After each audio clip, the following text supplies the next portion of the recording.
열왕기 상하는 이스라엘 왕에 대한 말씀입니다.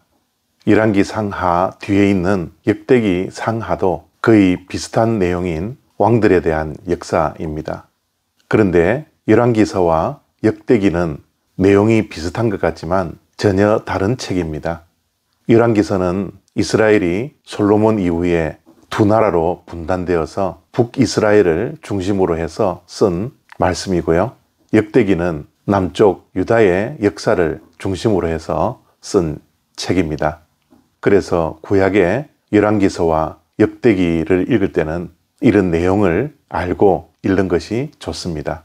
열왕기상 14장 16절 말씀입니다. 여호와께서 여로보암의 죄로 말미암아 이스라엘을 버리시리니 이는 그도 범죄하고 이스라엘로 범죄하게 하였음이니라 하니라. 아멘. 열왕기는 북이스라엘의 왕들에 대한 말씀이지만 이 책을 쓴 성경의 기자가 독자들에게 들려주는 분명한 메시지가 있습니다. 그것은 다름 아닌 여로보암의 죄입니다. 북이스라엘의 왕들은 여로보암이 첫 번째 왕이 되어 아수리아를 통해 나라가 멸망하기까지 18명의 왕이 있었는데 그 왕들 가운데 한 명도 선왕이 나타나지 않습니다. 모든 왕들이 악한 왕이었습니다. 그래서 열왕기서의 성경 기자가 이 악한 왕들의 죄를 고발함으로 왜 하나님의 나라가 아수리아를 통해서 멸망할 수밖에 없었는지에 대해서 우리에게 교훈하고 있습니다. 그 모든 왕들의 죄는 여로보암의 죄를 따랐다라는 것입니다. 그래서 열왕기서에서 흐르는 큰 주제는 여로보암의 죄라는 것이죠.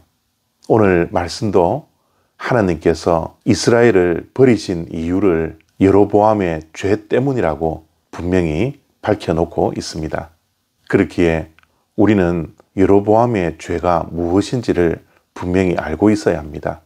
하나님께서 이스라엘 백성들을 버릴 수밖에 없었던 여로보암의 죄가 무엇일까요? 그것은 비스무리한 죄입니다. 유사품이죠. 모조품이죠. 짝퉁 신앙입니다.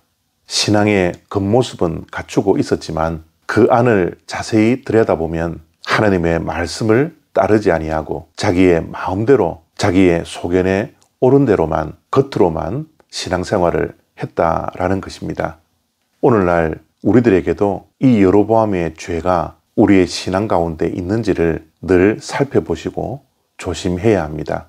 우리는 하나님의 말씀대로 살아가는 참다운 그리스도인들인지 아니면 하나님의 말씀과는 전혀 상관이 없이 내 마음대로, 내 지식대로, 내 경험대로, 내 소견에 옳은 대로만 하는 비스무리한 신앙인지를 늘 살펴보아야 합니다.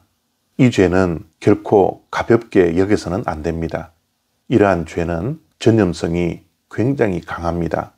그래서 오늘 말씀도 여로보암도 범죄했고 덩달아 이스라엘 백성들을 범죄하게 했다고 말씀하고 있는 것입니다.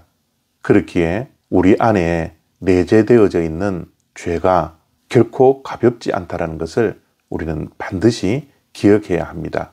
지난주에 보았던 열왕기상 13장의 마지막에 나오는 하나님의 사람의 죽음을 기억해야 합니다. 그는 하나님의 말씀대로 여로보암에게 갔고 하나님의 말씀 따라 여로보암과 먹지도 마시지도 선물을 받지도 아니하고 집으로 돌아갔습니다.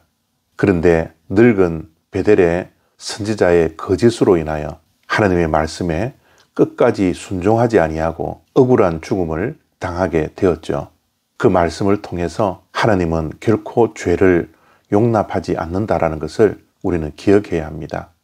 그래서 오늘 또 우리는 죄라는 결코 가볍지 않은 것과 철저하게 싸워 이겨야 합니다.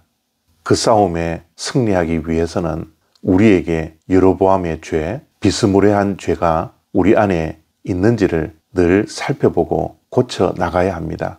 또한 여로보암의 죄는 여로보암이 이러한 죄를 지었음에도 불구하고 단 한 번도 하나님 앞에 나와 회개하지 않았다라는 것입니다.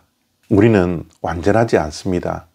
우리가 아무리 다짐하고 결단하고 죄와 싸워 이기려고 해도 때로는 죄 앞에서 무기력하게 무너질 수밖에 없는 것이 우리들의 불완전성입니다.